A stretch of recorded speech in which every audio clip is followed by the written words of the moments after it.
kick off our Colorado Burn Morel webinar. ACMS, thanks for joining. Hope you guys enjoy the webinar. All right, Kristen's going to go watch in the other room and man the chat, hopefully answer questions as they come in.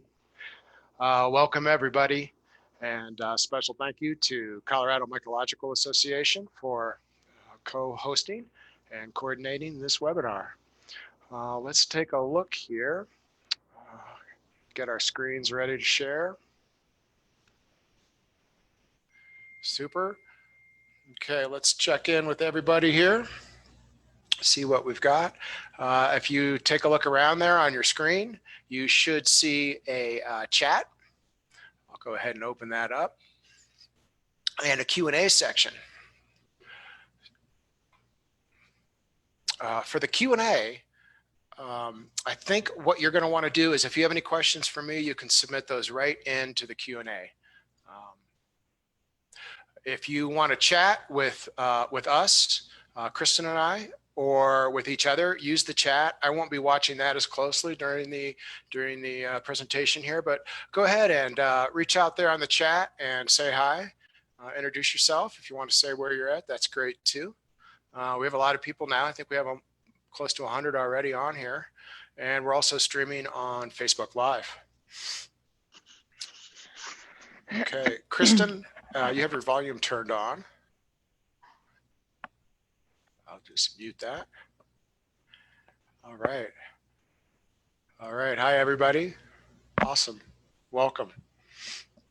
I guess I'll start with talking a little bit about ourselves and who we are and why we're doing this, why we are doing this presentation. Kristen and I, we have a website, Modern Forager, and we have been hunting burn morels for many years now. Especially we started in Oregon, chasing burns out there, and have been slowly doing it in other states in the West, including Colorado. We are Colorado natives, and we hunt Colorado for all kinds of morels pretty obsessively. And I think we want to talk about finding the burn morels in Colorado right now. And use some of our experience from other states in there as well. You can see Benzie and Lulu in that picture right there. Those are our two dogs. Lulu is the black one and Benzie is the golden doodle. And these are some Colorado pictures of us in last year's, that was the Lake Christine burn. So I'm curious, I'm going to launch a little poll here. I'm kind of curious what you guys think. And if you want to try to answer this poll, the first question here is have you hunted burn morels in Colorado? I gave you an option to choose other states if that's where you've hunted. But for the second question, if you hunted in Colorado, so if you were the people that said yes, which is about half of you right now, I'd love to hear how you did. All right. I've got about half of you have your answers in, looking good. All right, we got some Idaho people in the house. Illinois, Colorado Springs, Fort Collins. Anybody here in the Glenwood Springs area? Say hi if you are. All right, it looks like the poll's quieting down here. And we're coming in with about a third of you having hunted in Colorado, and a little over a third, a little over a half have not.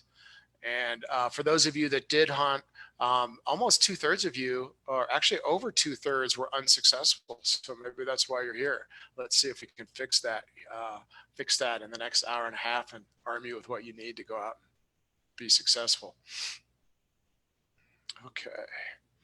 I'm going to close that poll down, and I'm going to just, I think if I hit share results, I'm going to guess that you can see all these answers right here now. Great. All right, so let's move on and get to the topic here. I'm going to close this down,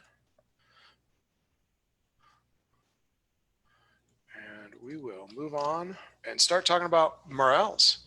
Before we talk about burn morels, let's just talk about morels. I have some opinions on morels. I hope if you're a morel forager, you agree with me on these important points.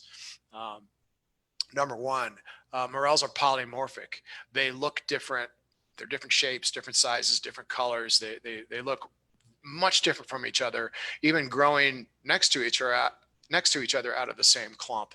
So that's confusing. They're also very predictable. They like certain temperatures, certain moistures. They grow in certain places. At the same time, they're very unpredictable. Even though they will do A, B, and C in a predictable fashion, they'll show up over here at X, Y, and Z when you least expect it.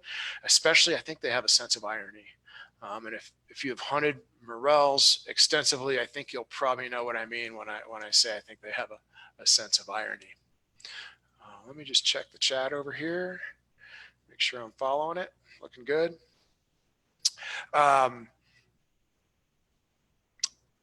The idea of classifying morels down to the species is a very daunting task.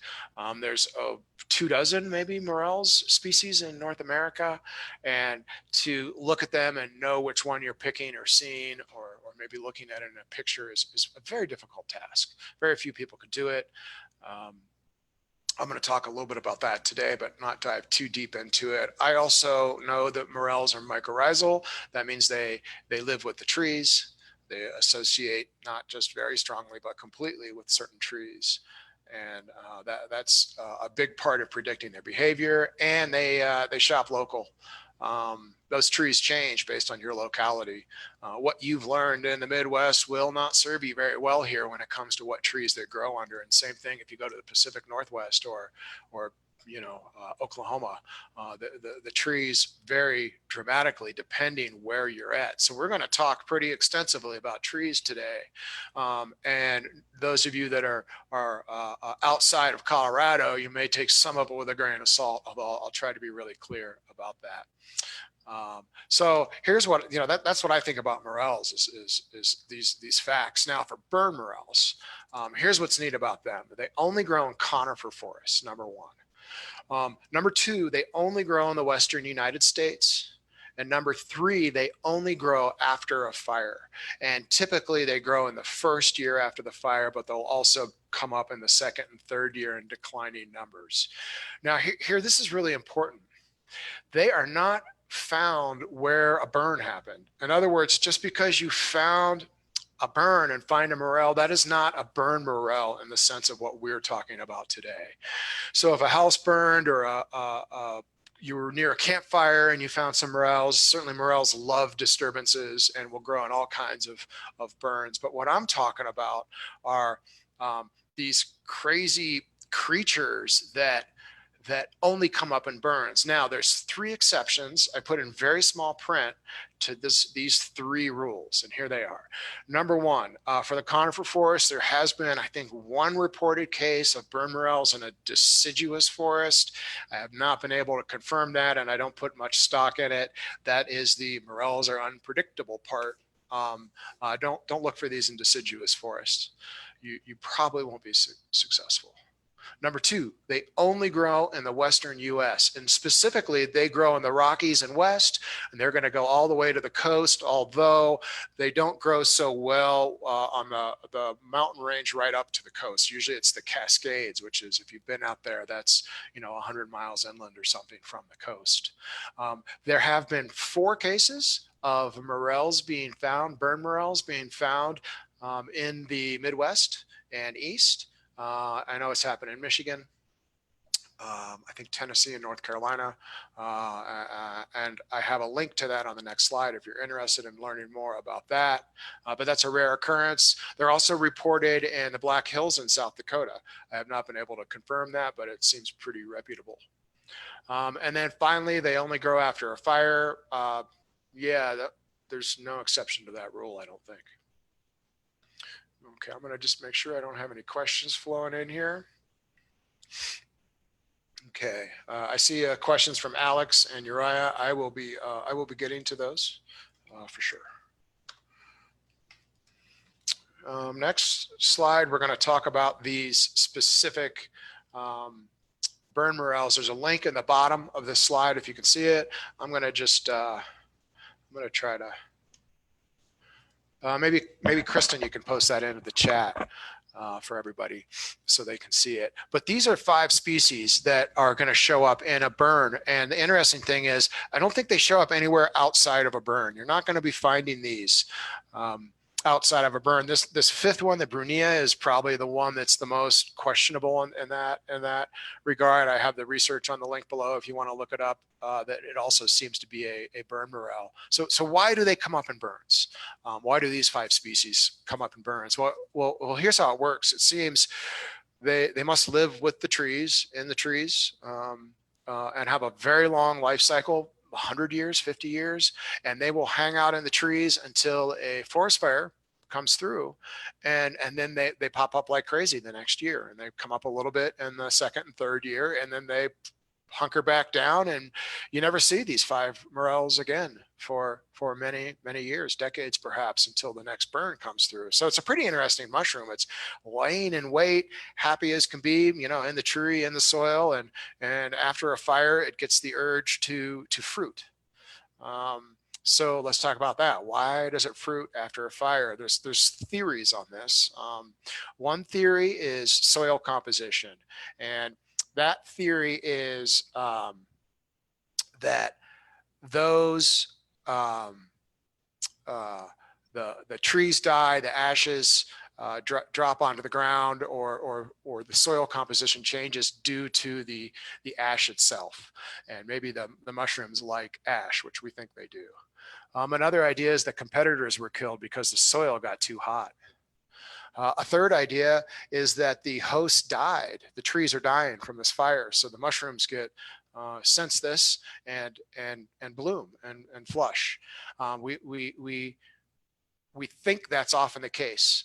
The fourth theory is that with the trees dying, the mushrooms have all this food to eat, dead wood, and they start popping up right there because of the radical increase in the food that's available to them. I think it's probably a mixture of these things. I mean, one thing I found is I don't always find them in the soil that seems to have ash. They'll usually be within reach of a dead tree, though, where you think, oh, that dead tree has roots coming down here, even though it might be 20 or 30 feet away. But there might not be ash in that area. So that's what I think is happening, and I will find them almost always. The trees have to be really distressed and dying to find them. Now, we do have a question coming in from Christian about why haven't we been able to grow them on our farm then? Well, you can't grow them on the farm because they live in the trees, the bark, the roots. I'm not enough of a mycologist to tell you any more than that, and because you don't have these trees on your farm, you're not going to see these mushrooms. And somebody said only 3 years after fire. Yeah, that's about right. The majority of them are in the first year. We're going to talk about multiple year burns in a minute. How do you pronounce the Latin name? Douglas asked. I'm not sure. Morchella tomentosa is what we're looking at right here. Morchella sextulata, eximia, exuberance, and brunea are the other species of Morchella. Good questions. Thank you. Okay, so my theory is that these trees die, the mushrooms get excited, they need to fruit because their host is dying, and there's actually a lot of stuff for them to eat, so they bloom and they flush, and we get a lot of morels that then they disappear.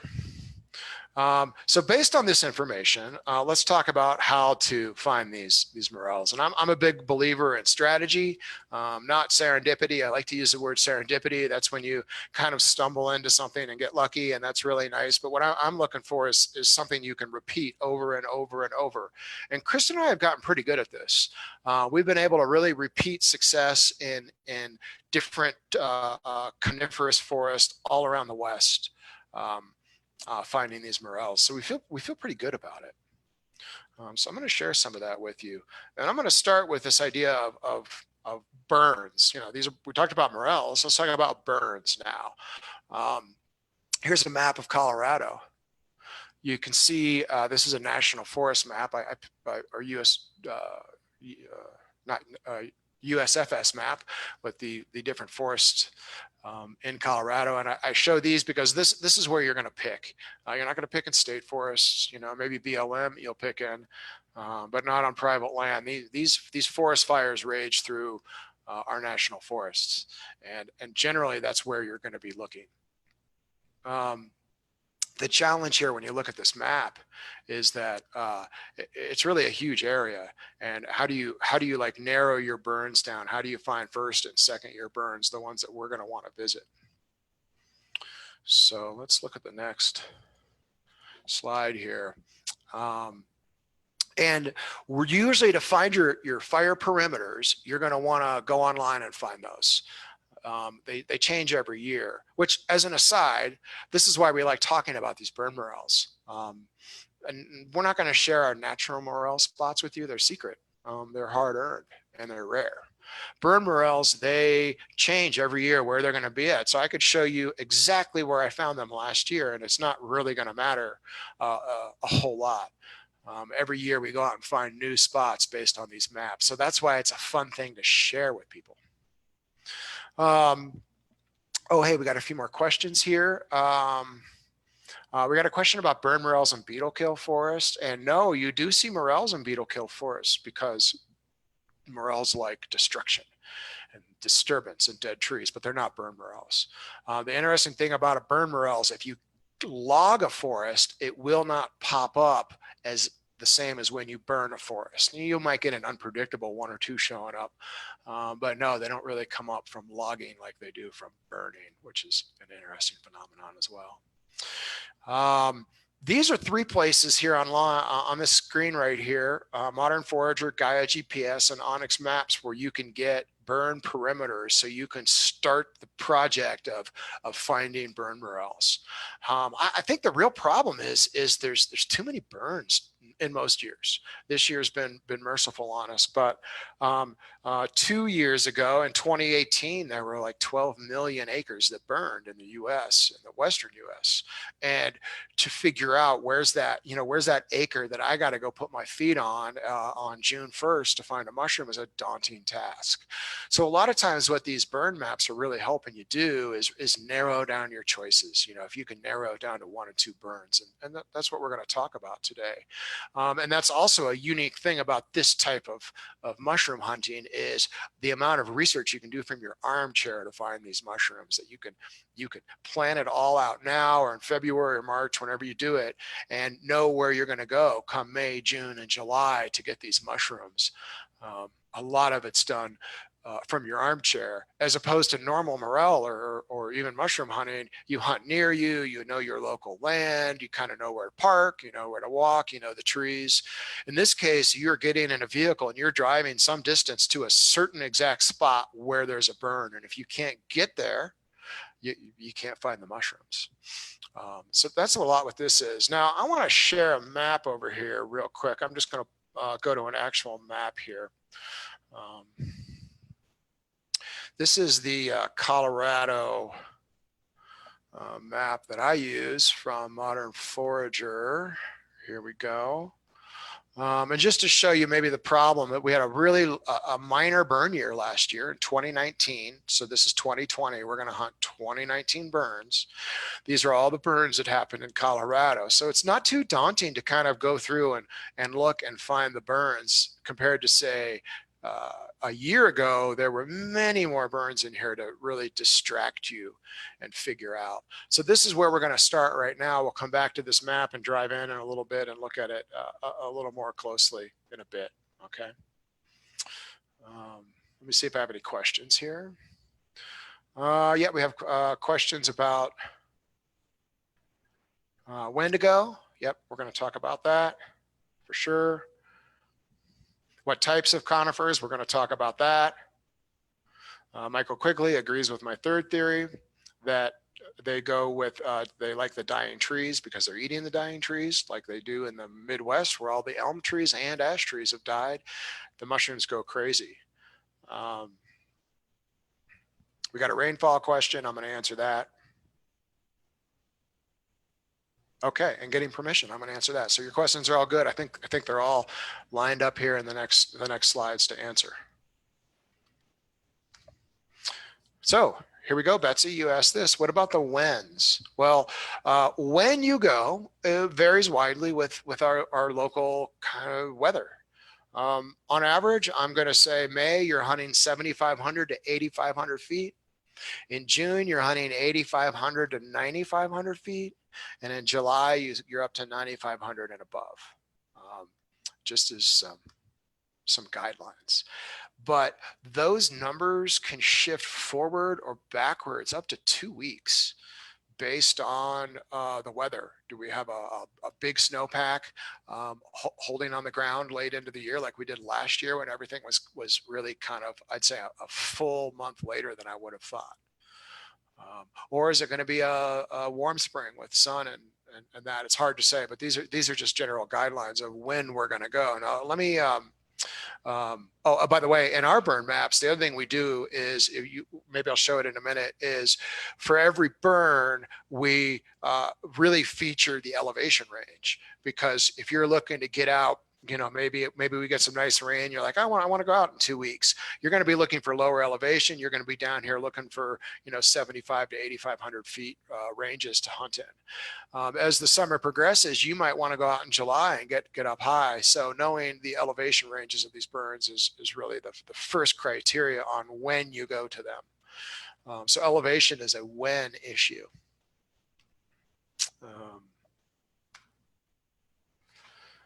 So here's some soil temp pictures.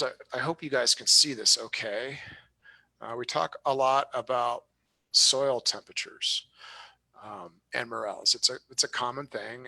And usually we say, the soil gets between 50, 52, 53 degrees. The morels start popping up. And that seems to be true, yellow, blacks, that whatever that range is. Now here's two pictures. I've got some morels popping on the left here. You can see at 57.8 degrees. We'll call that 58. I've got some popping on the right here at 48.5 degrees. So there can be a pretty big range. Now, normally I would look at this and go, oh yeah, well, the one on the right was kind of sampled. It's an early mushroom, and that was probably sampled, early on in the season. On the left, we got some late mushrooms coming in, and it's a nice warm soil temp. But, with taking soil temps, they really differ as you move around, and you can see maybe here, there's mushrooms back behind this one too, growing.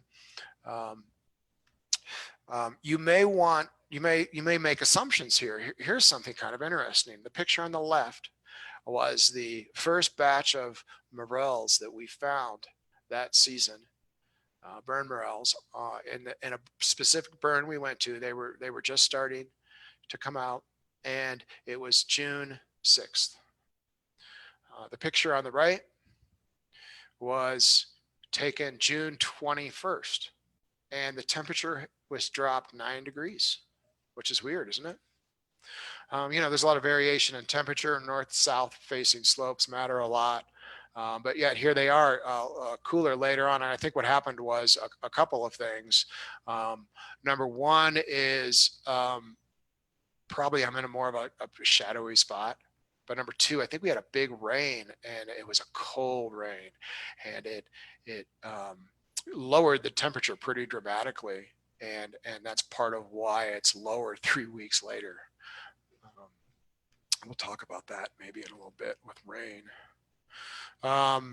So this is a when question. I'm often sticking thermometers in the soil looking for something around 50 degrees, just to kind of see if it's right. So here's a good example of the when. This picture here was taken, let's see, July, let's see. This picture was taken June 14th, so which is also kind of interesting. And you can see these big healthy morels. So the way this worked, and we talk about now flushes. So we're talking about elevation and temperature, but now we're going to introduce this idea of flushes. Since there's 5 species, they often come up one after another over time. So the way it worked was at between 8 and 8,500 feet, flush 1 came out on week 1, which happened to be June 7th for us. And then in week 2, they had moved from where they were in the first week, which was in a very sunny location. They were in a much shadier, cooler location, and they were big and beautiful and healthy like this in week 2. And this is these are first flush first flush mushrooms. And then in week 3, we had our third flush in this same spot, which really carried in mostly into week 4. It started in week 3 and 4. And the third flush was the Morchella tomentosa, the gray morels. We'll look at those. And that was at week 4. So normally I give people advice to find the mushrooms. Go find that temperature in the soil and you'll get that first flush and there's going to be a lot of mushrooms. But in this particular fire, we camped out at the same elevation for a full month. And we picked 3 or 4 flushes of mushrooms in the same elevation range for a full month. We did go a little bit higher, but not maybe a couple hundred feet at the most. We got a little more northern facing and we got shadier spots and they just kept coming. Now, let's look at the next picture. This is July 5th and it's going to be in roughly the same spot. And these are those black those Morchella tomentosas, the gray morels. They're usually the last flush, and they're also very large mushrooms. And you can see they're gray especially when they're small. They can even be black, and they have, if you look closely down here in their stems, they have fuzz. So these came up, if it was July 5th and we started June 6th, these came up 30 days after we started finding mushrooms in that same elevation range, in the same burn, within probably a mile of each other. They were pretty close to each other in this case. Let me see if I have any questions about these flushes as I go.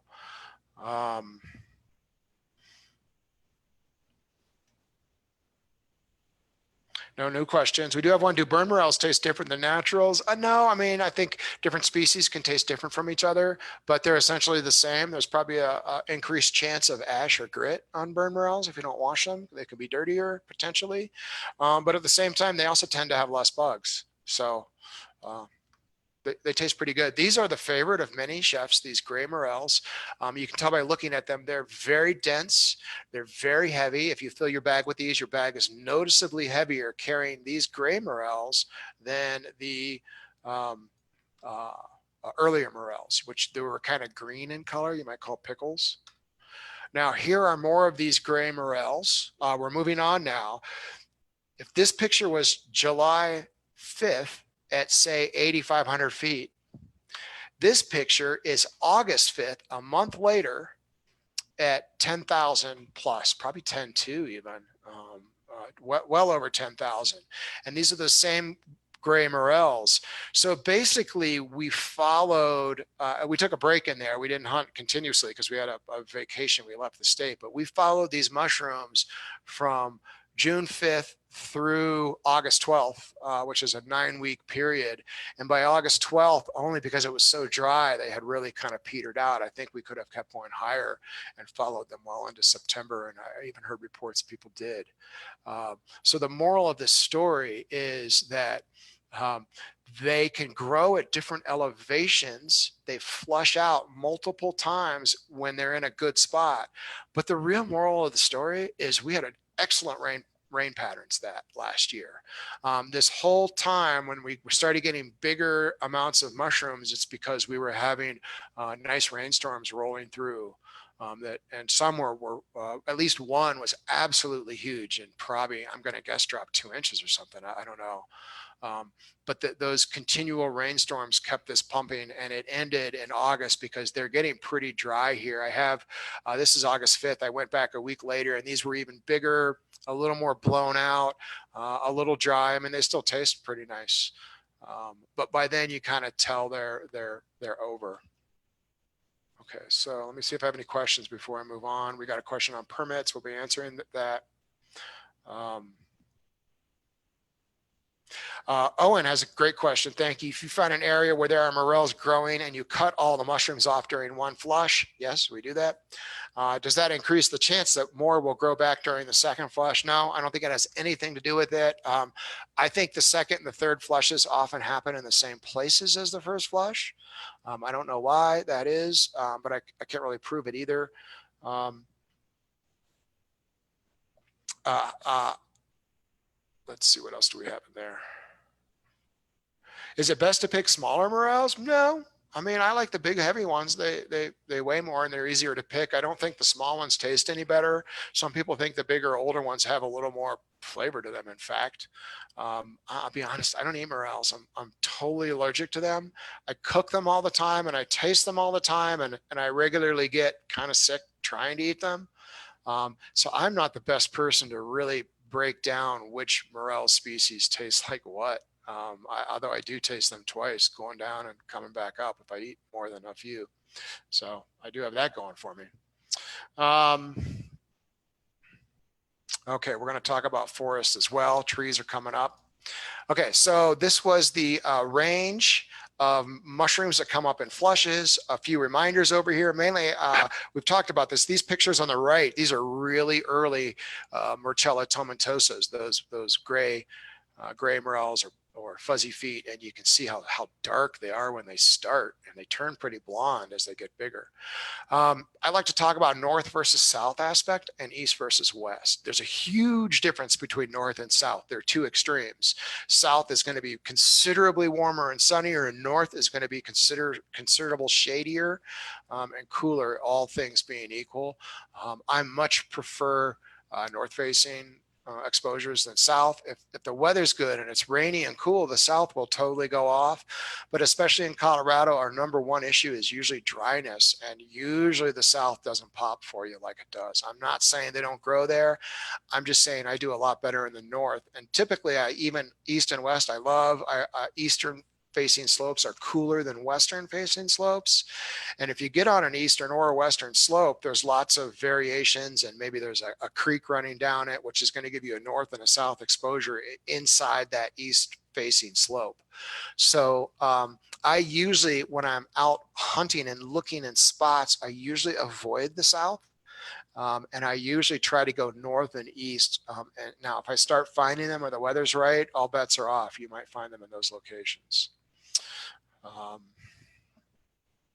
I generally try to find the first flush. I usually feel they're like the best mushrooms, but that said, that's probably only right 51% of the time. The second and third flushes can be phenomenal, and that late flush, that gray tomentosa, Morchella tomentosa, is just a superb mushroom. And if I could just pick that mushroom all the time, I would. They're big and beautiful and fun to pick. Now, one of the things as you cruise through these forests, and we're going to do that now. I think we're ready to talk about forests. One last thing about the north here before I move on. Also, when it's dry, the north is the way to go. The north also holds a lot more water. So now we're going to look at some trees and forests. Here's a satellite view. This is what I do and look at in the winter before I go out picking. And I visited this fire. It looks good on the map.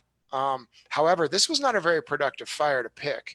And the reason is, if you look at it, the trees are kind of sparse, and the fire burned through this area pretty quickly, and it didn't kill a lot of trees. And when it did, it was still kind of not real shady and dark and not a heavy, like a big forest. We didn't do very well.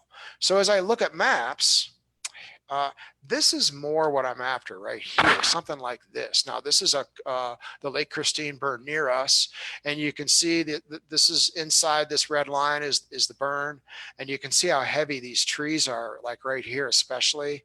All these trees held mushrooms, it felt like, and they were dense. These were like old growth type feeling trees. They were big. Here's a close-up on a satellite of what that looked like. So when I'm satellite scouting, I'm trying to find trees as much as possible like this. Heavy, bigger trees where I don't see much ground in between them. Now, it's okay to have some. And really, the fact of the matter is you find the best trees. This year, we don't have as many burns as last year, and really, this is more what you're going to see this year in last year's burns. Now, this might be a good time to just broach the second year burn topic.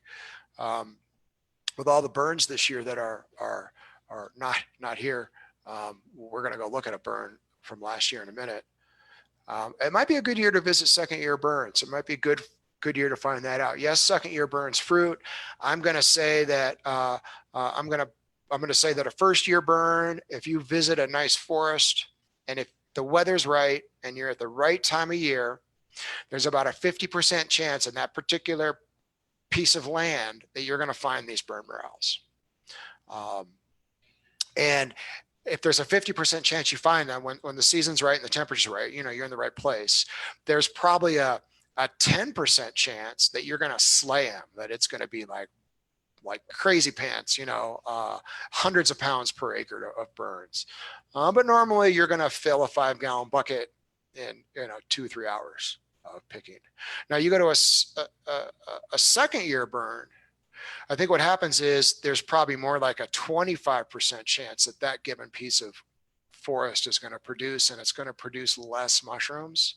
However, if you hit it right, you can still have those big days. I think it's just a matter of your odds have been cut in half of having a big day, but they definitely happen. And there's two factors that seem to matter. Well, number one, it's always about the weather. If we get good weather, I'm going to be visiting second year burns and I'm going to be picking them, and I expect to have them to myself because everybody goes to first year burns. And I'll be doing that a lot this year, I think, assuming we get good weather.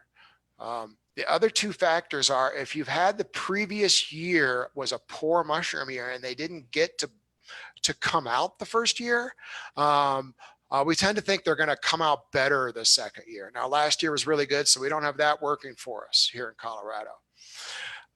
The second factor is that these gray morels, the tomentosas, have a reputation of doing better the second year.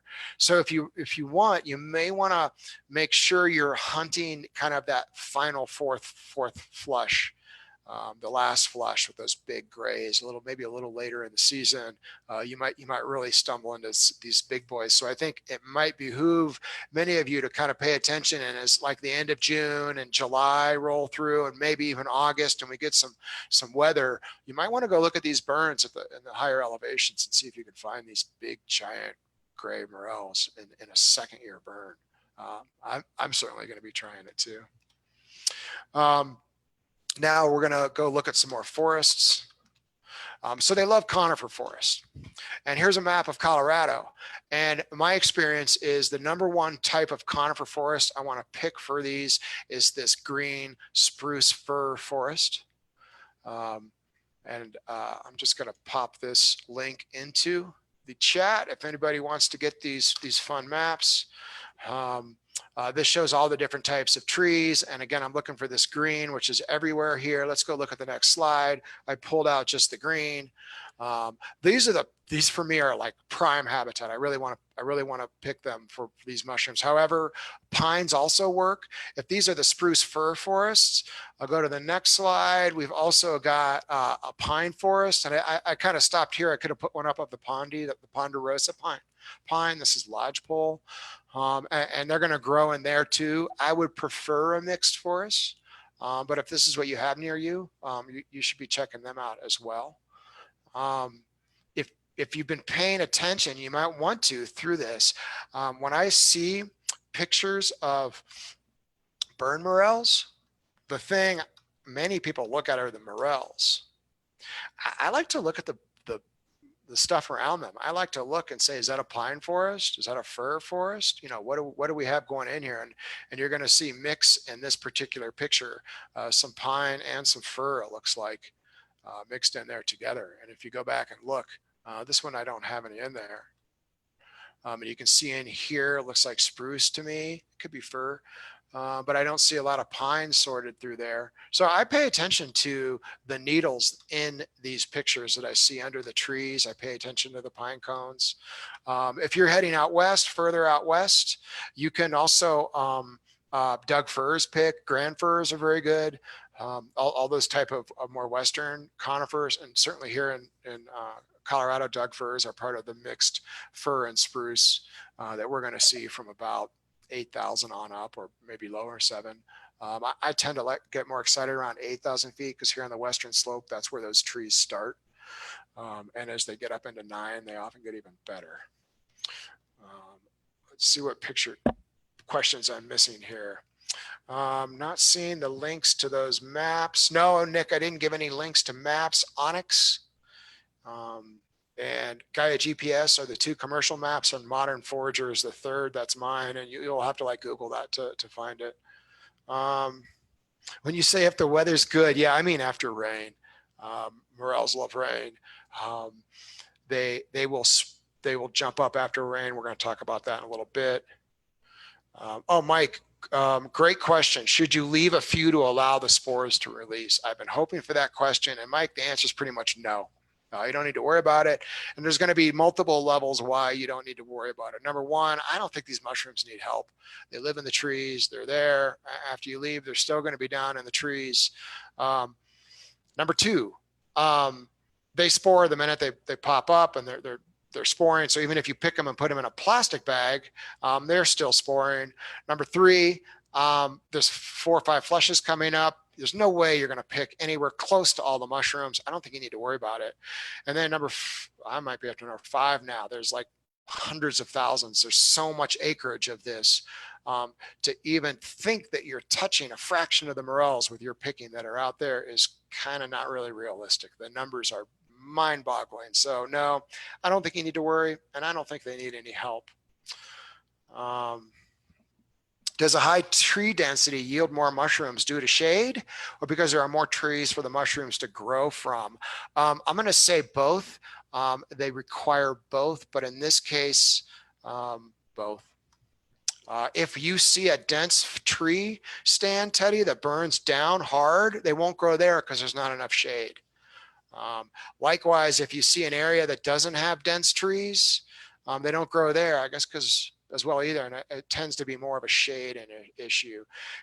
Casey asked, can you touch on burn intensity or heat? Yes.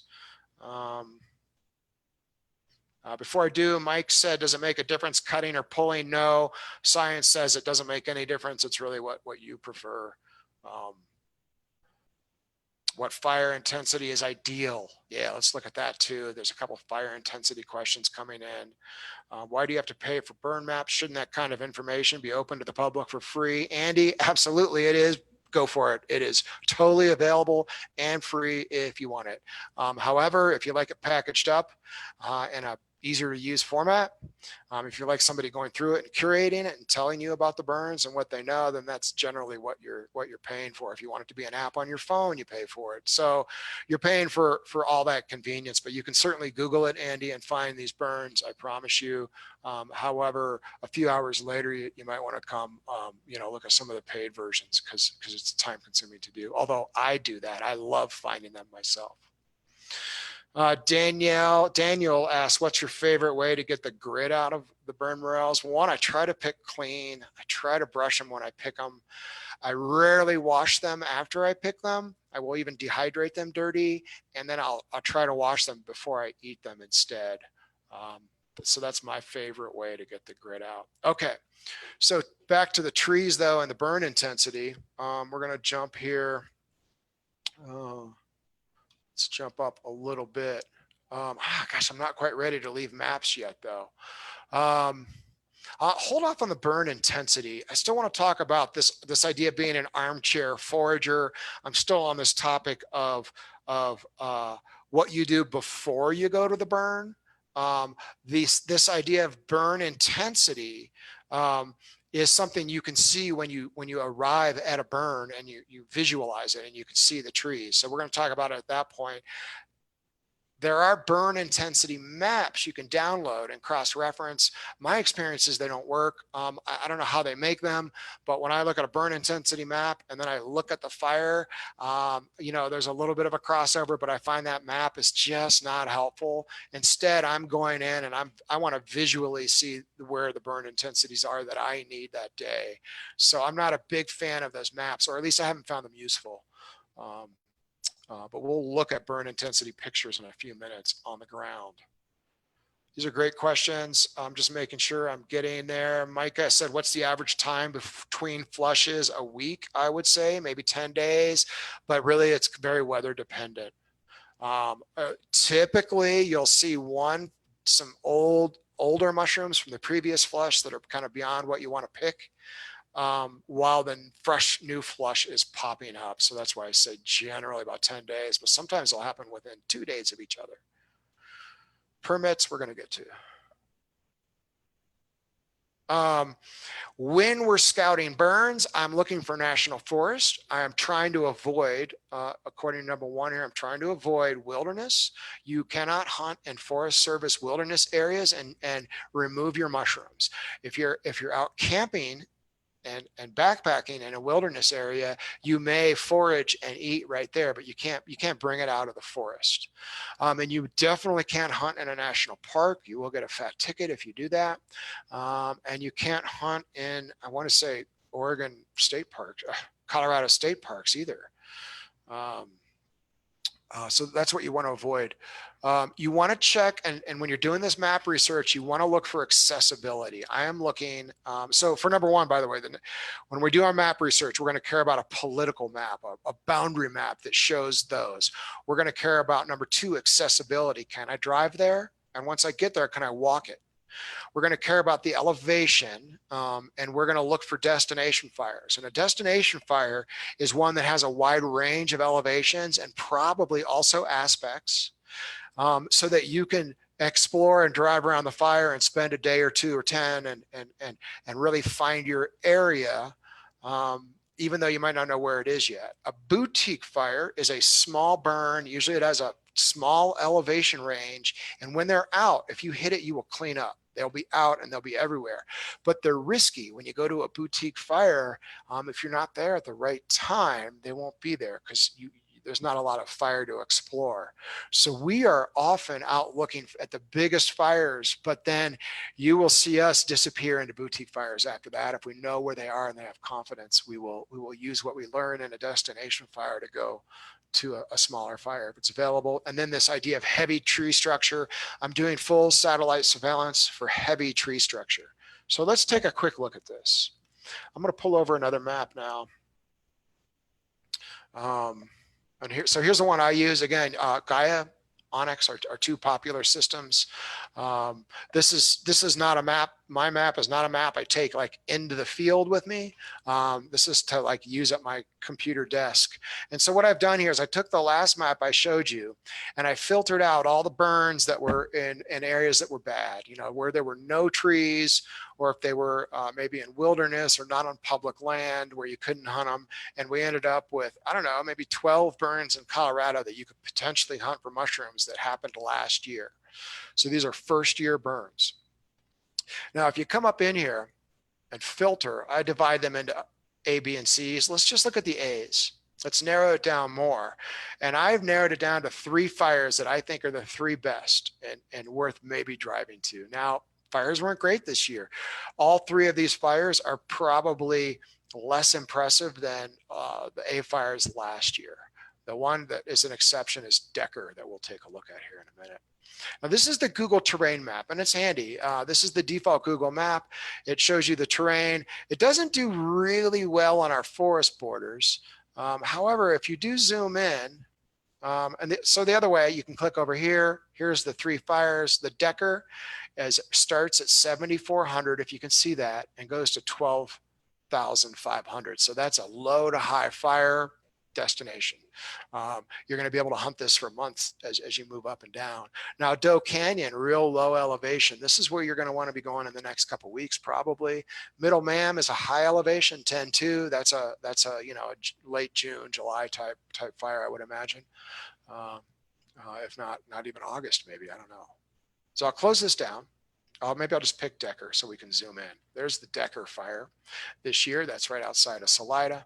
We are looking at the default Google, move that over there. We are looking at the default Google map. I'm having a little problem closing this. Hang on a minute. My little screen share is nixing that out. That's okay. We'll leave it. This map here, the problem with it is twofold in my mind. Number one is it's kind of hard to get in and sometimes find the elevation lines, but here you can see them, the elevation lines. And really my kind of problem is that often the roads are not accurate on these Google Maps. I think they're good to do initial research, but I found when I head into the backcountry and I'm using Google Maps for my roads, the Forest Service roads are just not what they should be there. Now, but I will look at this and get a sense of the terrain. Then I'm going to want to go to satellite. There we go. Want to go to satellite view. And here I can see the trees on this fire. And I can see that it's just a really nice fire. There's a lot of trees in there. You can see these tree lines, you know, wow, that's a lot of trees right there and right there. It seems to look good pretty good there. Then I'm going to bop over to my Forest Service map. I'm going to zoom back out again. This is the one I spent a lot more time in when if I've established the number one is the trees. The second thing I'm going to look at is this accessible? And here's where it gets interesting. This map shows the Forest Service boundaries. And if you look at this boundary, or if you can just see it on the screen, I don't know, I'll try to zoom in a little more. This line right here is the wilderness line. So that means everything on this fire to the south, down in this whole area, this is wilderness. You may not pick here. You're going to want to look maybe up in this northern part up here. So we'll go check that out. And here you can see the road coming into the fire, going up, and you can follow that road, and it's going to give you a pretty good elevation range. You can see a trail coming in. You can see some roads coming in over here on the eastern corner as well as a pretty major road coming up to this high communication tower. That's a lot of land. If I pop back into satellite view, you can start seeing maybe where the trees are, like up in here and maybe over here, that you're going to want to focus in on and go find. So it's a nice looking fire. This is a big fire with a lot of road access and a lot of elevation, but there's big chunks of wilderness that you're going to want to pay attention to on this road, on this map. The other thing I kind of like about it is if you look at this, it's a northeast facing. This whole hillside here has a lot of north facing, some east and west as well. I like that a lot more than a direct south facing hill. Even over here on this side, you can see there's a lot of north facing over here and then southeast over here. So I'm using the Forest Service map to make sure that I'm legal to pick there. I'm using it to check out my elevations because they're easy to read. I'm also using it to determine whether I can get in there. So I like this fire. It checks off all of my boxes. So let me go through those kind of pre-planning boxes. Number one, it's legal. Number two, it's accessible by car. Number three, it's accessible by foot. Now, this is a bit of a problem here on number three. I just want to show you. This is pretty steep in here. If you can see, I'll zoom in one more. If you can see these elevation lines right here, they're really steep. Let me see if I can annotate that for you. Here, maybe that'll help. It's pretty steep. I'm going to find that on foot, areas like over here, where that topography widens out, is going to be much more accessible. Over in here. Now I'm going to run up this trail, and by the way, morels love steeps. They do really well on them. Human beings, not so much.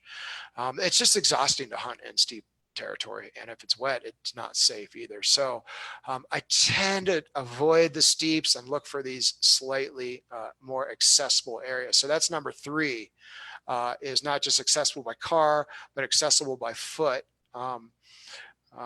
Number four is going to be, does it have the trees? We looked at that, and it has pretty good trees.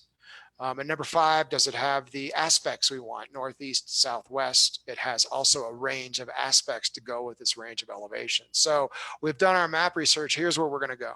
How's that sound? And that's kind of where we are in the presentation right now. I'm a little more than halfway through. Let's take a look at your questions here, and I'll see what I have left to do question-wise. Oh, good. Lots of questions coming in. How close of a proximity to water do you feel is necessary? I'm going to say no proximity. I want the rain to be bringing it onto the ground. Now, especially when it's dry, we almost always find ourselves in little like water catch basins in the forest. We're often hunting up creeks, up drainages, and that's almost the place we always start and where we tend to do best. So I'm not going to say proximity to water, David. I feel like it's more like that we tend to scout and go for the drainage areas first, and if they're there, we'll head out into the more open areas that don't have drainage, and we'll find them there as well. It's the rain that really brings them to you. Mia said she was there yesterday and most of these roads were closed. So that's a big problem. When do the roads open up? We saw in our local forest fire here last year, they opened, they closed, they opened, they closed. One of the tips I'm going to give you in a minute is to go to the Forest Service website and learn more, which we'll do in just a second.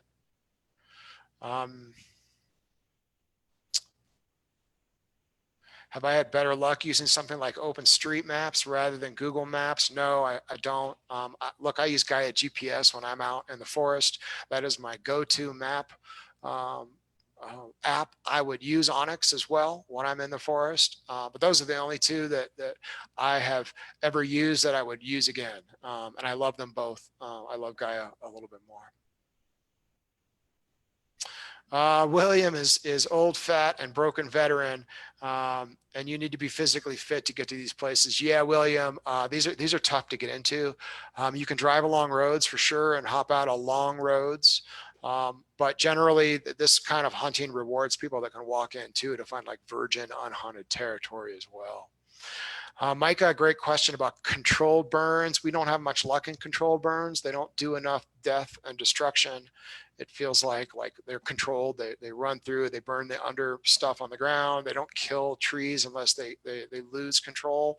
So we don't do near as well in controlled burns. And I generally don't even bother messing with them unless, maybe I'm driving by one, I'll check it out, but they don't do near as well for us. What's the difference between wilderness and national forest? Sean asked. Wilderness is a designated type of land by the federal government, and it means that there is no commercial production there at all.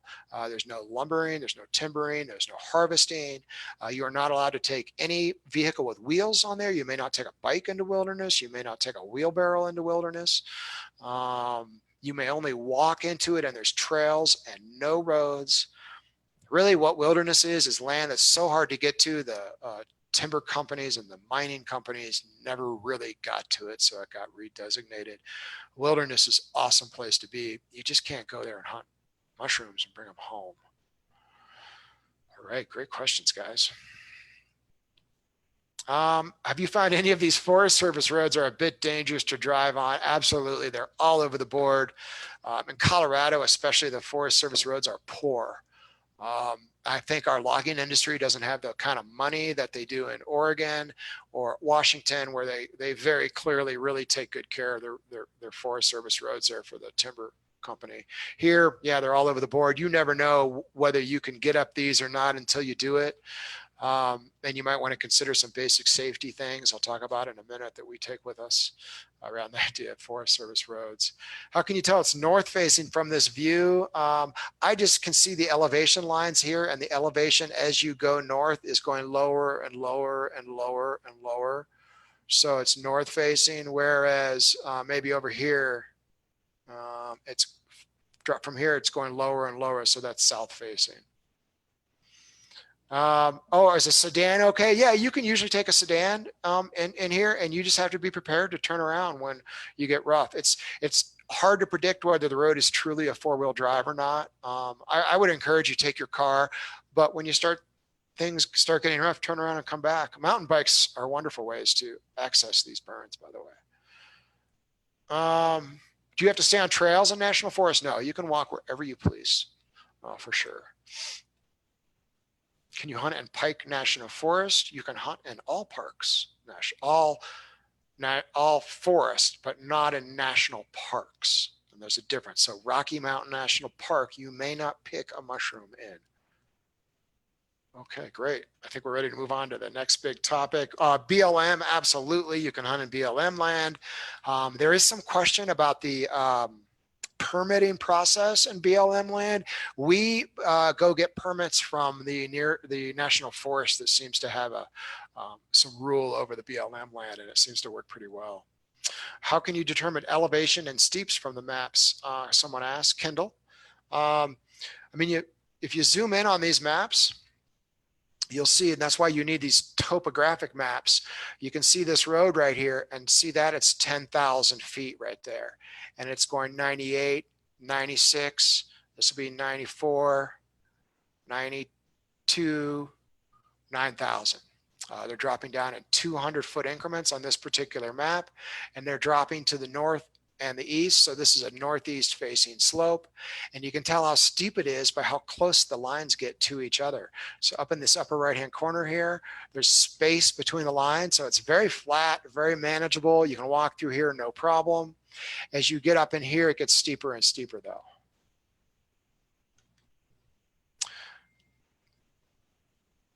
Micah, do you use CalTopo? Sure, I absolutely use CalTopo. I like that one as well. That's also a nice map package. All right. I think we're ready to slide this one out of the way. We're done with looking at our planning. Let's now jump into, we're getting ready to go into the woods. What we're going to do next.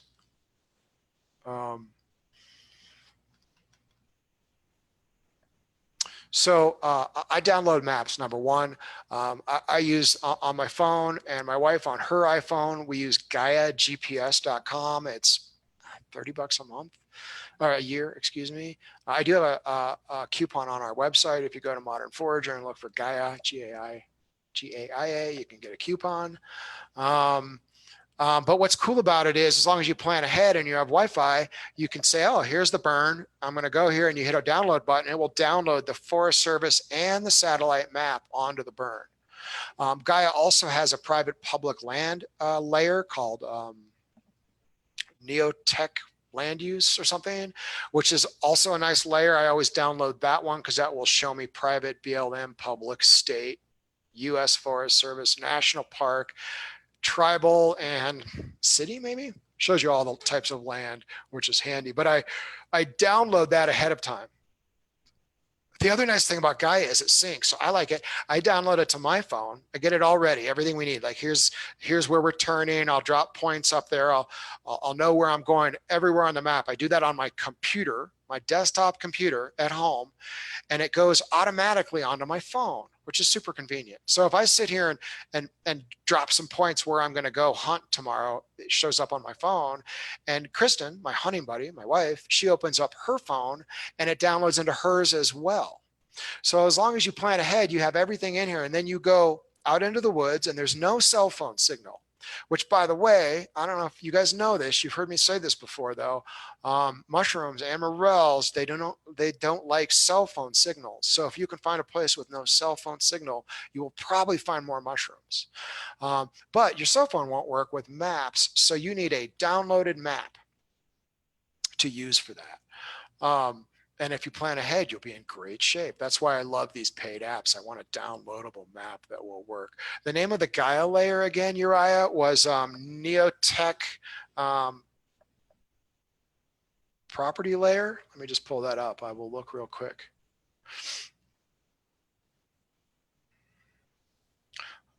I always have that layer handy. It's called Neotrex Land Use. I always have that as my first layer. I use U.S. Forest Service map 2016. My second layer is Neotech. My third layer is satellite.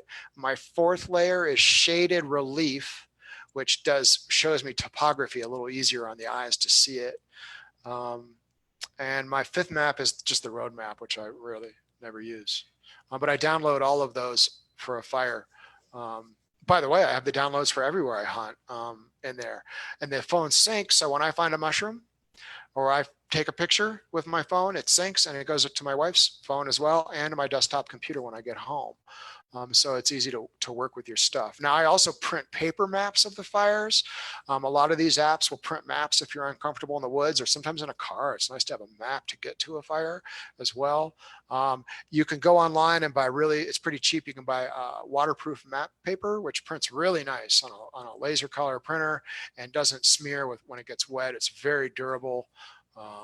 That's like, for example, on the right, what these are. I print these out sometimes because I like to have a paper map. I'll draw fire perimeters on my just big old atlas so I know where they are and I can navigate to them. Now, we're going to talk about permits. As you're getting ready to go into the woods, you got to have your permit. And you basically get a permit at the Forest Service you're hunting in. So this is important. for you to consider. Every forest has its own permit. So if you hunt in White River National Forest at a burn, you can't go to San Isabel National Forest and hunt with that same permit unless they specifically say you can, which they rarely do. So what you do is you buy your permit before you go in the woods, and you only buy it at a ranger station that represents the forest you're picking in. We're going to talk, I think, more about buying the permit later. But for now, I would also encourage you, especially we had the comment about the roads being closed.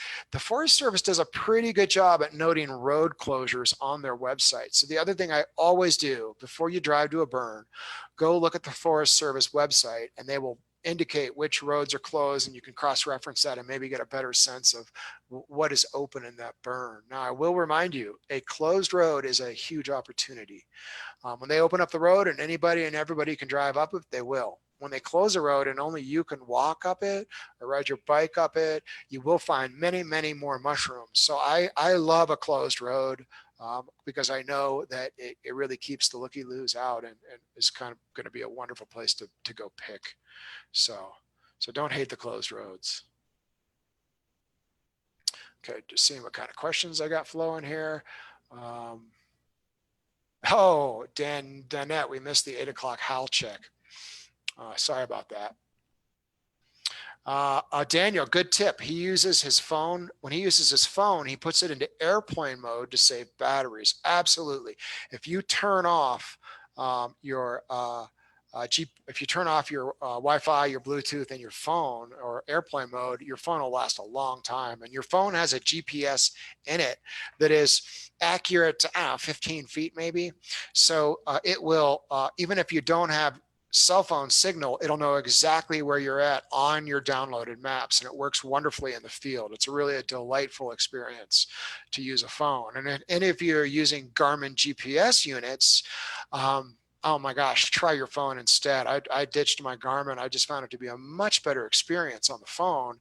What Garmin brings to the table, though, is it brings accuracy down to a much closer area, from maybe instead of 15 feet down to 5, and it tends to work a little better in a deep forest.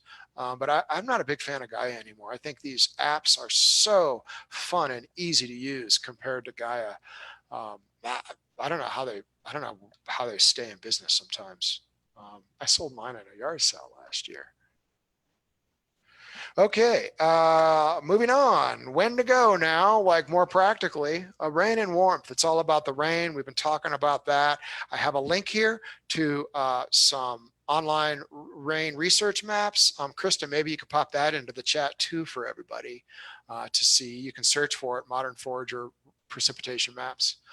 It'll show up in Google as well. A couple of resources I use that I think are especially pertinent at showing the rain in a given area over a time period. It doesn't really help to know that it rained. It's going to rain tomorrow. I want to know if it rained recently. So here's how the rain works. Yeah, I mean Garmin. Gaia, I love. Garmin, I don't use anymore because once I started using phone apps, that those built-in like Garmin units that are expensive aren't as nice. Anyhow, when it rains, usually the mushrooms will pop up in about 2 days. If the weather's nice and warm, certainly 48 hours after a rain, you're going to have some beautiful mushrooms just like these. If it's cooler, it might take 3 days. But they react pretty quick to rain when it comes. Now, if you get a really giant cold rain, we've seen those, and they will shut the mushrooms down hard for at least 4 days because the soil temperature will drop dramatically if you get a big cold rain up at a higher elevation. So typically when it's that situation, we're going to stay out of the woods for 3, 4, 5 days.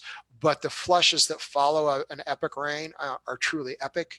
And it's interesting, and the epic rain also lasts. Like a big rain will keep the woods happy for like 2 weeks of flushing, where a small rain won't. So here's an example. If it's kind of dry and you get just a little bit of rain, what'll happen is, say you get the rain on Tuesday night, you'll come out on Thursday, and what you'll see are a whole bunch of little mushrooms. And what I think has happened is the rain came, they're like, hey, it's wet. And they started to grow and they got about that big, and then it dried out because the rain wasn't enough to really stick around, and no more came. And you'll find all these little mushrooms. And once they stop growing, they don't seem to start again. So that is, if it's dry and you get a little bit of rain, you do get these little guys, and they taste fine, but who wants to pick little mushrooms? What thermometer do you use to monitor soil temp? Just a meat thermometer. The one you saw in the pictures, I've officially gotten rid of. And the reason is it has this really long, sharp end, and I didn't want to carry it around anymore. I got one, like you can get a folding pocket one that feels a little safer. That's the one I prefer. Why don't morels grow where there's cell service? James asked, because they like to be hard to find, I think. I don't know why, but mushrooms seem to do really well when the farther you get from civilization. Hey, they love warmth too. So let's talk about now. We've done our planning. We hopefully have our permit. I'll talk a little more about how to get it after I do this next section. I like to, before I arrive at a fire, I like to have several options pre-planned. I want to have a B, and a C plan. That really pays off. Sometimes a road is closed and you want to drive around the other side of the fire, but I always have several plans ready to go. And when I first arrive, I really hit several elevations and aspects. I'm trying to figure out, like, where are they? If I'm finding older mushrooms, I might want to go a little higher in elevation. If I'm finding dried out mushrooms, maybe to a more moist location. But I'm looking around just trying to figure out what elevation range they're running in, because they might be running in a couple 100 feet elevation range at any given time. And then as I drive around the fire, this is where I'm evaluating how hard the burn was and how thick the trees are. So here's the first picture. This is from our local burn last year. Take a look at that. What do you see? Well, certainly in my experience is when you show up at a fire like this, and there's a lot of people that want to find burn morels, and there'll be, you even see some footprints down in there. If you look, they'll hunt this. I will not get out of my car and walk through this. And the reason is it's too burnt. Way over at the far end over there, where those trees have brown needles in them, I like that. I like to see brown needles in trees. That means shade underneath them. But in here, it's really sun drenched, and look how ashy it is. There's no cover. Frankly, if the temp conditions are really good, they might grow in here, but they're going to be covered in ash. The water is going to fall. It's going to hit that ash, and it's going to splash on the morel, and you have just really miserable mushrooms if you pick them in ash like this, even if they're there. So I'm going to skip this. I call this moonscape. Instead, I want maybe something a little more like this. So we're getting there. We've got trees with brown needles in them. We've got some brown needles on the ground, but it's still pretty sunny. I'm not excited yet. I'll look here, but this is not what I'm looking for when I'm driving around the fire, figuring out where I'm going to get out of my car. This is what I'm looking for. Lots of cover overhead, lots of shade, lots of brown needles on the ground. Indeed, if you could zoom in, this little area down here is filled with morels. You might be able to see a few down in here, but there's a lot of them in here. I mean, there's many pounds right here in front of us. And, that's why I took that picture. So this is, I think, kind of the biggest mistake your average Joe makes when they get in the fires. They're not looking for this type of land. They're not staying in the shade. Now, if this is where they're going to grow most abundantly and where they're going to come out first and be happiest, you could find them in the other places when the conditions are right, but this is more like where they're more likely to be and where you always want to start and where you're going to find more. Now, it looks like the edge of a burn. It is indeed. And one thing I found in these forests are that they're full of edges. Even though it's a 30,000 acre burn, it's filled with these big green unburnt areas. And I don't think this area is good because it's an edge. I just think that when you're in these fires, there's a lot of edges and you kind of start to take them for granted, and you end up walking around these green areas because they don't have mushrooms in them where the burn did not happen. Are there indicator species or plants? Yes, I should have prepared those. I apologize. The Calypso orchid is one that we're looking for and seeing out there. I don't know if it's an indicator because we see it at the same time we're out there. I don't know if it grows later in the year, like do you see them in August or September? I don't think so, but we see calypso orchids and they're beautiful. We see little orange cups, often pretty small, come up usually right before the burn morels come up, and they'll be around and get bigger, and they'll be about that big when the burn morels are up typically. Um, we see, I'm trying to think what other indicators we see out there. Usually the grass maybe be about that high. I'll think if I think of any more, I'll bring them up. Just looking through your questions here before I move on. Trilliums, yeah, I think so. I might have to defer to Kristen on that one. Uh, when we hunt morels, we'll go through a burn and we'll be maybe with some friends and they'll be like, oh, all the flowers were so pretty in there. Did you see this and that? And they're like, yeah, yeah. And I'm kind of like, what are you talking about? There were no flowers in there. I don't really notice the flowers. I don't know if that's a personal commentary. I don't see the flowers anymore. I'm so busy looking at the burns. I don't even notice them. Kristen takes pictures of them, and all the flower pictures in our camera rolls are from her. So I'll let her maybe answer that in chat about the trilliums. Okay, so that's a nice looking spot right there, and indeed was productive. Here's another nice looking and productive spot as well. That we would want to hunt in. Now, let's talk about some of our favorite things to take with us on a burn. My favorite is a walkie-talkie. I love walkie-talkies. I think they're the biggest safety device we have with us, and I love being able to communicate with people. I really enjoy not yelling in the forest. I don't want to be that guy that's hollering. And when I bring people with me, I don't want them hollering either. I enjoy the quiet. And I enjoy the privacy as well of not telling everybody where we're at. So I have several walkie-talkies. When I take people in the woods, I give them walkie-talkies always. I buy the cheapest, smallest, lightest walkie-talkies I can on the market. My requirement is that they have rechargeable batteries. By the way, I take the double or AAA batteries out of the walkie-talkie and charge them with a separate charger. They charge better. I even buy better rechargeable batteries on Amazon, and I put them in my walkie-talkies, and they last twice as long with a good battery, a good rechargeable battery. But I don't care about range. I want the cheap ones because we're only 100 feet, 200 feet. We're usually pretty close to each other. I'm not trying to go miles. I'm just trying to keep it yelling. And when somebody gets lost or hurt or something comes up, you can just talk into a walkie-talkie so much easier than hollering out what's going on. So I love the walkie-talkie. Wet wipes and hand lotion. Oh my gosh, look at this picture here. This is what your hands look like after some picking. You get filthy, and that black stuff is really hard to get off your fingers, and it's also kind of wears them down after a couple of days of hunting. Your pads on your fingers are kind of raw, and your fingerprints are even gone. So we love wet wipes to clean our hands and hand lotion to rehydrate them because it is really quite difficult on your hands. We often take a hanging basket to dry morels in. So this is kind of a topic of excess. You can harvest a lot of mushrooms out there, and you're going to need to figure out what to do with them all.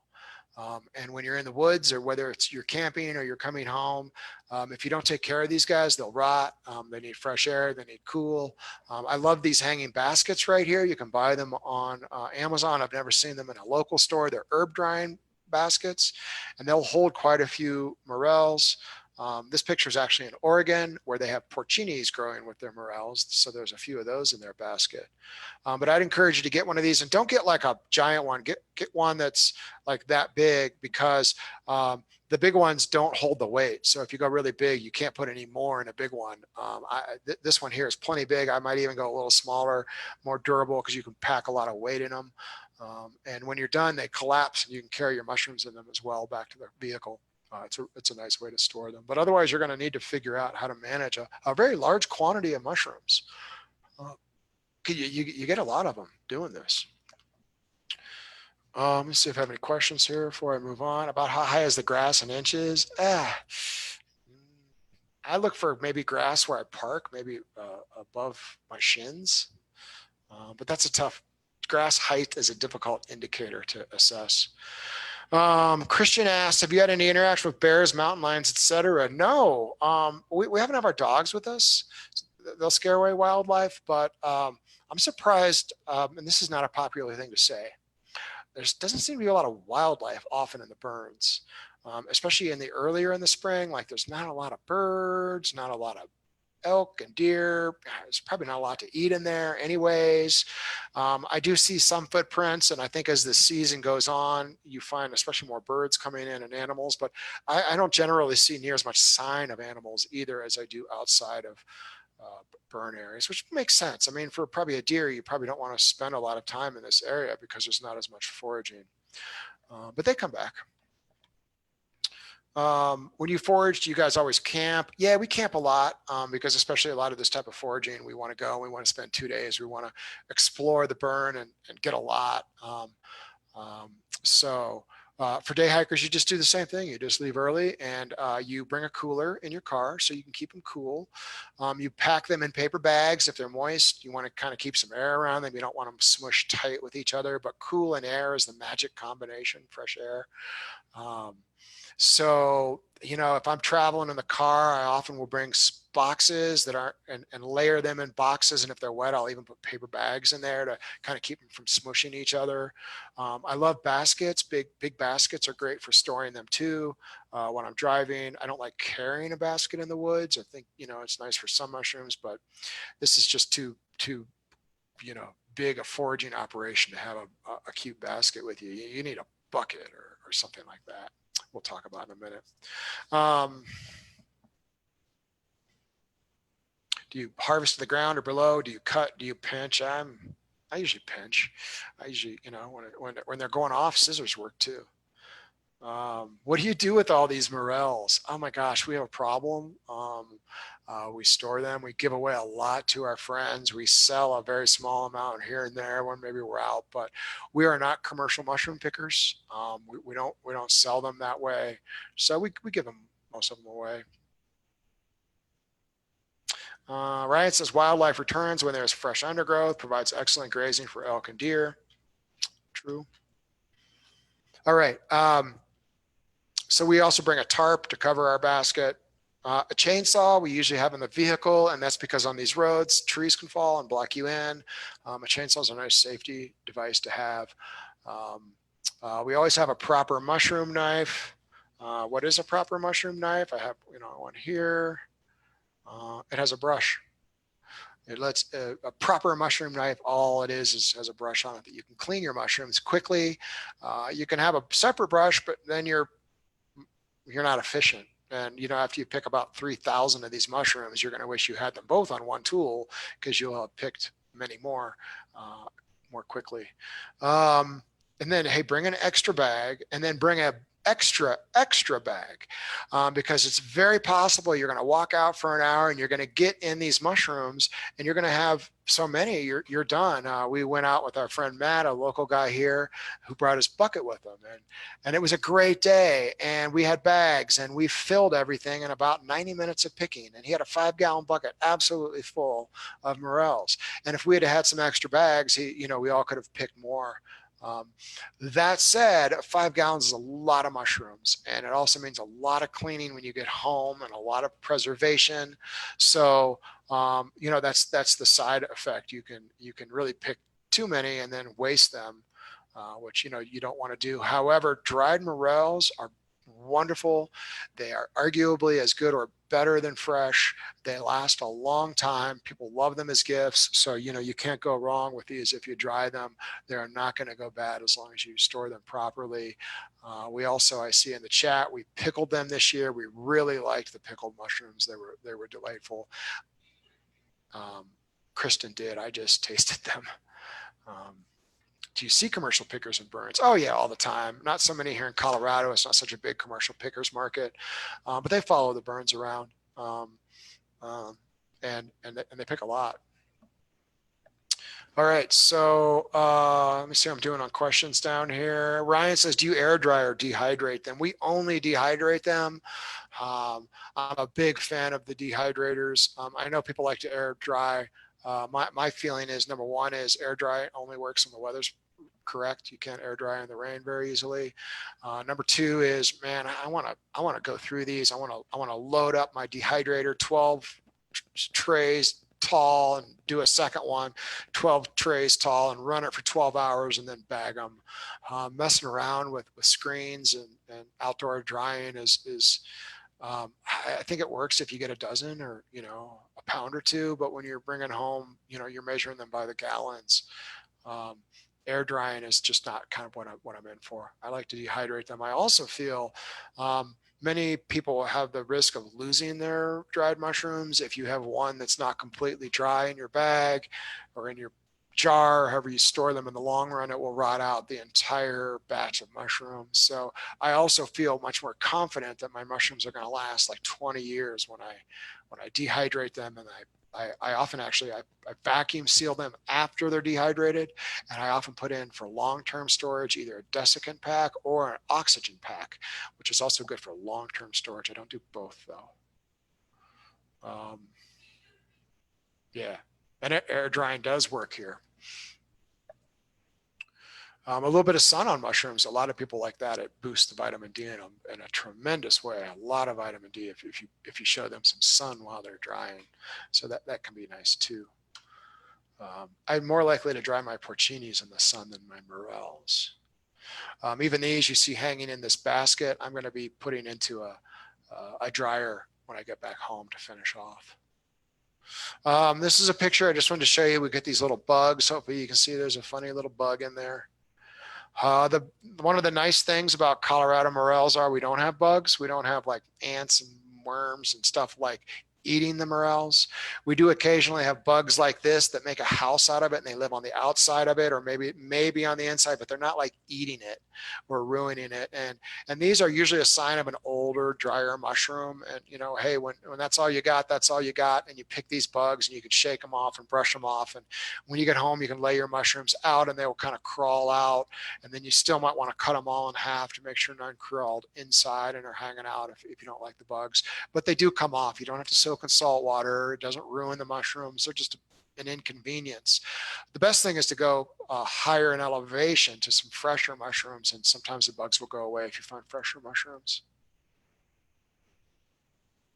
Ryan, do you soak them before dehydrating them? No, definitely not. I don't use salt water because we don't have bugs in them.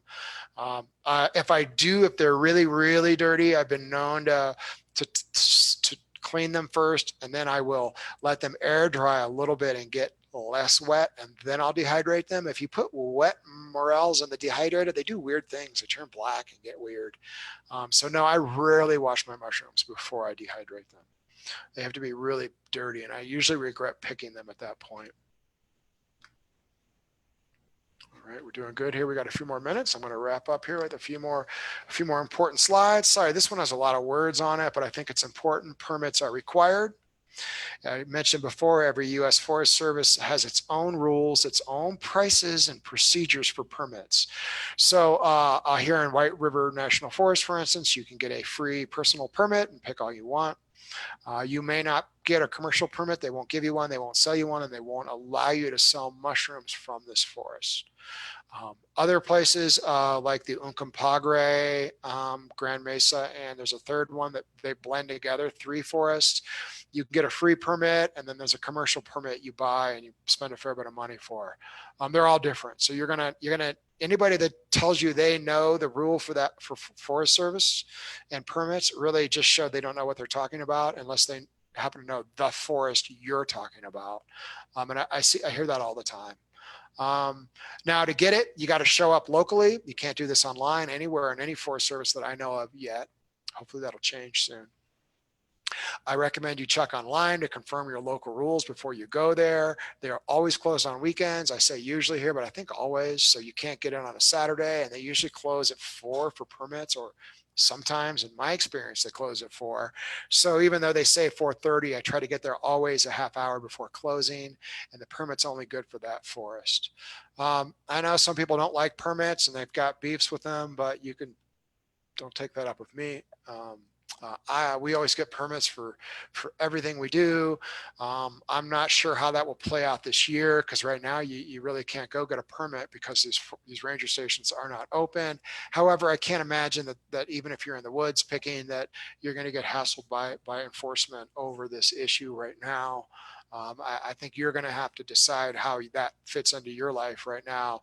But when the ranger station goes and opens, go get your permit. It doesn't hurt. Um,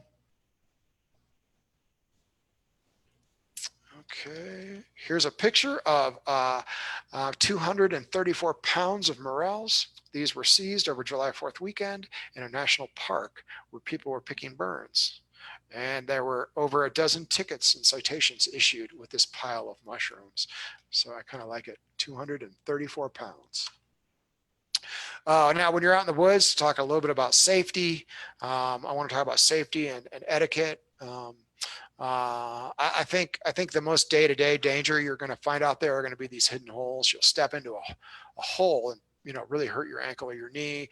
These trees, when they burn, they burn and smolder and they go all the way down into the root system. So not only is there a hole in the ground, but that hole will then turn sideways and run, and you can step down into it. And I think that's probably the most day-to-day thing I worry about. Mud is bad news if you get a bad rain, either between a flash flood, a washed out road, or just being in a slippery situation in the woods. Mud can be dangerous. I would avoid these places immediately after a big rain, give them a day or two to let the water soak in, and your footing will get much safer. Wind scares the heck out of me. Out there, boy, when a wind blows and these trees are potentially dead, we get out of the forest immediately. I think falling trees is not a good way to die. Um, so we try to avoid it. Um, so that's from a safety issue, and I'm watching out for. Obviously, getting lost is probably the biggest risk out there. Um, you're going to want to make sure you maybe know your mushrooms. This is not a ID class, but hopefully you know that is not a morel. I'll show that again. Right, that is not a morel. You can look at that and you should know why. Um, Here's another one that's not a morel. By the way, this is maybe an indicator species. Um, these are going to come up probably a week or two before the burn morels do. Now, they're not going to grow in the burn typically, but you might find them on the side of the roads in the area of the burn. These FERPAs are decent indicators of the season. And that is not a morel. Yes, burn trees are incredibly dangerous and predictable, and they come down easily. Yeah, that's why the wind is the thing that freaks us out the most. We have left plenty of good mushrooms when the wind blows. From an etiquette standpoint, we can talk about mushroom etiquette of leave no trace, kind of start there. With many mushrooms, we worry about overpicking. Maybe that's because it's a mushroom that we want to spore and it's rare. Or maybe it's more about not overpicking because of other people coming in. We don't worry about either of those with burn morels. We worry about trampling when we pick mushrooms, like in our chanterelle fields. We don't want to trample them because it puts them down for the season. I don't think we really worry about trampling in these burn forests either. Certainly, when you talk about leave no trace etiquette, you're talking about, don't leave trash in the woods. Don't even leave micro trash. Only pick where it's permitted. When you see other pickers, don't walk in front of their lines. Give them space. Most people are pretty friendly out there. Here's two of them though. Share your catch. Hey, you're getting a lot of these mushrooms. Give them away to people. There's a lot of people that really enjoy these mushrooms, and let your bounty be their good luck. And for goodness sake, take someone new that's never mushroom hunted. Take them out and show them lots of mushrooms. You're not giving away a secret spot. Remember, this is not going to be any good a year later, or not much good anyways. What mushrooms can we hunt while we wait for morels? Asparagus. We're hunting asparagus. Yeah. Bryce, thanks. I like that. Bryce says, have you ever considered a simple book? Yeah, Bryce, we do have a book right here. Simple book. As well, and we will have another book out before Christmas this year. We're actually neck deep in that right now, which will be exciting. Now, to wrap up here, Here we are at two fun pictures that I just wanted to end on a high note. That is a nest we found in a tree with beautiful blue eggs. It's not the first time we found a bird's nest in the burn like that, but it's spectacular the way it nested right in that burnout old tree. It was just phenomenal. And then we often head out on our e-bikes. Those are fat tire e-bikes, and you can see the piles of mushrooms on the back of the e-bike. Um, there's 3 or 4 gallons of mushrooms maybe that we picked, and that's for us. That's a normal day. We have our bags we take out in the woods. We pick our 10 pounds or whatever, however many gallons that fit into our bag, and that's enough. And that's kind of how we pick, because we're not commercial pickers. We're just out having fun, and for us this is all about hobby and fun. Um, so there we are. I think I wrapped through this whole session in 94 minutes. And I'll just see, does anybody have any more questions here before we wrap this up? Rebecca said, repeat how you wash burn morels. I don't. Usually what I do is um, I dehydrate them. I get them as clean as I can. When I pick them, I dehydrate them. And then when I'm rehydrating them, I really clean them then, and I filter the grit out of the water before I reuse the water. If I'm eating them fresh, I definitely wash the heck out of them. I like a salad spinner type thing. I like to have a colander and have a lot of moving water and splashing and make a mess. And then I take them out and I cut them in half, because morels are famous for holding bugs. And I usually lay them on a dish towel or a wire rack, and I let them air breathe. And I'll even put a fan on them for maybe 20 minutes or a half hour, let them return to the right amount of moisture, and then I often will cook them. But if I have to, I'll throw them in the pan wet too. We had some questions about foraging. I don't think any foraging trips are being organized right now. I know a few people have asked. I just don't know when that will happen. Hopefully it will. I will say, as an individual, we'd love to take more people out in the woods. However, the Forest Service really makes it difficult, and I dare say illegal. So we don't really do it. We don't charge. We don't take groups out unless we can get sanctioned through a group or an organization to do. We'd love to take people in the woods. We would do it all the time if the Forest Service would embrace that, but it's not really going to happen. Thank you everybody for your nice words. I sure appreciate all your nice words. Um, what were those false morels named? I'll type that in here. They were called, I think, Verpa Bohemica. See if I got that right. Somebody can correct me if I didn't get that. Verpas are what I call them. Do you always find them when you bike in? Yeah, man, you get on a bike and go in, you always find them for sure. We love the bikes. They're a hoot. What is the name? I got the false morel. Recording is available. Yes, it's on Facebook Live right now. I think a recording becomes available immediately. We'll post it to YouTube and Facebook. It'll be there tomorrow morning, a full recording if you want it. So it is available. What brand of e-bike? Shruti. I built that. I ordered the bike off of Bikes Direct, a Motobicane, a Chinese bike, fat tire with front shocks. And then I bought the engine components and the batteries, and I built it in my garage years ago. I was an early adopter of e-bikes, so it's a fun project. All right, well, good. I think we're going to wrap it up. It looks like the questions are just turning into everybody being nice. So I'm going to end this, and hopefully we'll see you at a webinar sometime soon. Thanks, everybody. You guys have been a great audience.